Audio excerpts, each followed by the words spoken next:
de las cuevas del mar de Escocia surgió una terrible leyenda que sucedió a principios del siglo XVII, sobre un hombre sumamente extraño y la familia que vivió con él. El nombre de este temible personaje era Alexander Sawney Dean, quien con el paso del tiempo inspiraría todo tipo de historias y cuentos que despertarían el temor entre niños y adultos. Mucho tiempo después, se sabe que su caso en realidad inspiró películas como La Masacre de Texas y El Despertar del Diablo, entre algunas de otras que son las más populares. No abundan los documentos sobre la infancia de Alexander Sawney Dean, pero se sabe que nació a finales del siglo XVI en una granja en las afueras de Edimburgo, muy cerca de la costa de Escocia, y que su padre, quien trabajaba la tierra, lo incitaba para que éste siguiera sus pasos. Alexander creció como un chico común, tenía unos padres amorosos y perfectamente normales, pero a medida que pasaba el tiempo, comenzó a tener varias discrepancias con ellos. Cuando Alexander era adolescente, descubrió que el trabajo honesto, de cualquier tipo, no era el oficio que su naturaleza le exigía, y a una edad muy temprana comenzó a delinquir, pues era holgazán y de la naturaleza maliciosa.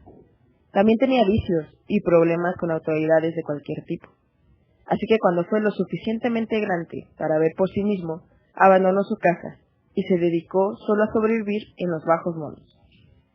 Sin embargo, pronto conoció a una mujer prostituta, tan irresponsable y tan malvada como él.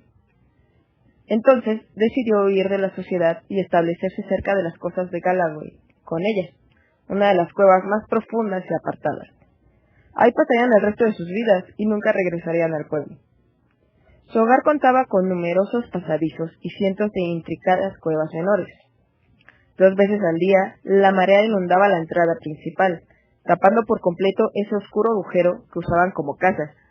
Pero como esta era tan larga, el agua no llegaba hasta donde ellos se hallaban. Muy pronto comenzaron a asaltar a los visitantes que pasaban por ahí, y en su necesidad de dinero vendían las pertenencias de sus víctimas, como los relojes, las joyas o quizá las prendas que estos tenían puestas, en los poblados circundantes. Todo esto era vendimia y ganancia para ellos. Pero no solo les robaban una vez despojados, sino también los arrojaban por las colinas. Poco a poco se fueron dando cuenta de que los cuerpos destrozados eran una excelente fuente de alimento, pues con esto se ahorraban el viaje al pueblo y no despertaban sospechas cuando vendían las prendas de sus víctimas, además de que desaparecían los cuerpos y aprovechaban al máximo sus carnes.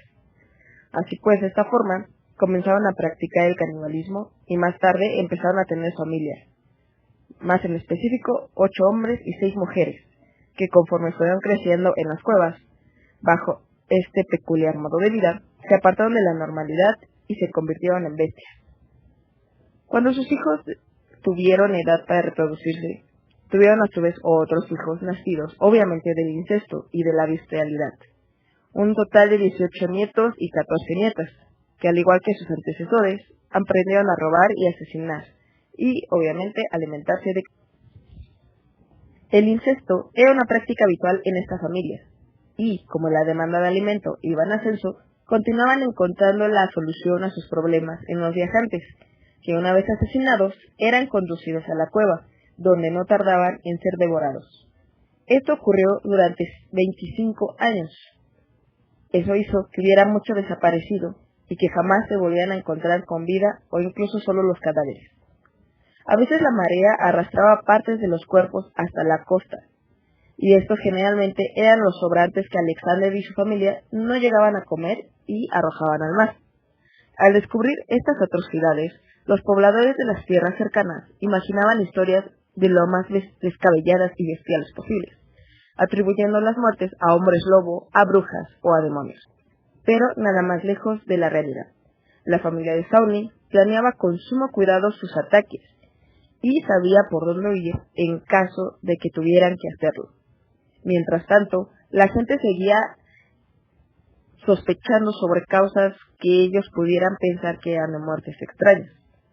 Pasando algún tiempo, se creyó que el responsable de todo era algún posadero, que luego de hospedar a sus víctimas, las mataba mientras dormía y después las robaba y enterraba en un lugar muy lejano para evitar ser descubierto, y que los restos destrozados de la gente eran causa de animales salvajes que obviamente al encontrar los cuerpos sin vida, pues aprovechaban, los comían y pues dejaban una que otra parte del descubierto flotando en el mar. El pavor a lo desconocido se fue apoderando de la gente y en especial de los viajeros solitarios. Las desapariciones continuaban y no había pista alguna de los asesinos. Quizá el azar o quizá el destino hizo que cierto día, ya entrada la tarde, un cierto número de viajeros que había pasado el día afuera, como aproximadamente unos 40, regresaran en un grupo. Estos escucharon unos gritos desaforados adelante del camino, y al aproximarse vieron a un hombre que se defendía valientemente con pistola en mano de una banda de atacantes de aspecto verdaderamente salvaje y atemorizante. Más asustados quedaron cuando vieron que los asaltantes se ocupaban de arrancarle pedazos de carne a su víctima, mientras que otros se llevaban a la boca este tan horrendo banquete. Los viajeros que observaban todo aquello advertían la gravedad de lo que habían descubierto y simplemente no daban crédito a lo que veían. Era demasiado sórdido para ser cierto. Pero ese mismo día se obtuvo la respuesta que durante 25 años se había buscado para desentrañar el misterioso caso de los desaparecidos. Ahora ya se contaba con pruebas suficientes para saber quiénes eran los temibles asesinos de tanta gente inocente. Superados en número, los salvajes se dieron tiempo para escapar, y cuando notaron que una partida de soldados se acercaba para auxiliar al pobre hombre, huyeron cobardemente. De inmediato, los viajeros iban en grupo tratando de tranquilizar a la víctima y recogieron los restos de su mujer para darle santa sepultura. El hombre tardó tiempo en recuperarse, y cuando lo hizo, contó lo sucedido. Aquel relato de los hechos no tardó mucho en llegar a los oídos del propio rey James I de Inglaterra, quien decidió tomar severas medidas al respecto. Conocía todo el mal que la familia de Bean había causado por tantos años, y estaba determinado a que ninguno de sus crímenes quedara impune. Pero aún así, fue imposible encontrarlos, acechando fuera de su escondite, al menos por un tiempo. Cuando los soldados buscaban entre las cuevas de la costa, no había rastros de la familia de Sawney. Finalmente, tras varios días de búsqueda, los perros localizaron una de las cuevas cuya entrada era inexpugnable. Sin embargo, el penetrante olor de la carne podrida terminó por delatar la presencia de algo turbio. Cuando al fin los hombres se adentraron en el oscuro lugar, encontraron pedazos de carne humana seca y salada, colgando por todas partes como si se tratara de carne de res. Se veían piernas, pies, manos, brazos, jirones de piel, y también se encontraron barriles con miembros escurridos de mujeres, niños y hombres. Ahora que se había hallado la cueva de la familia Bean, nadie más quiso entrar en ella porque allí dentro no podía vivir ningún ser humano. Eso indica que la diabólica familia trató de escapar por todos los túneles de la caverna. Zigzagueaban por todos lados entre tantos años que ya la habían conocido. Pero como los soldados y los perros eran mayoría, fueron capturados uno por uno a los 48 miembros del clan Sawney. Una vez que los encadenaron, los condujeron hacia Edimburgo para ser encarcelados.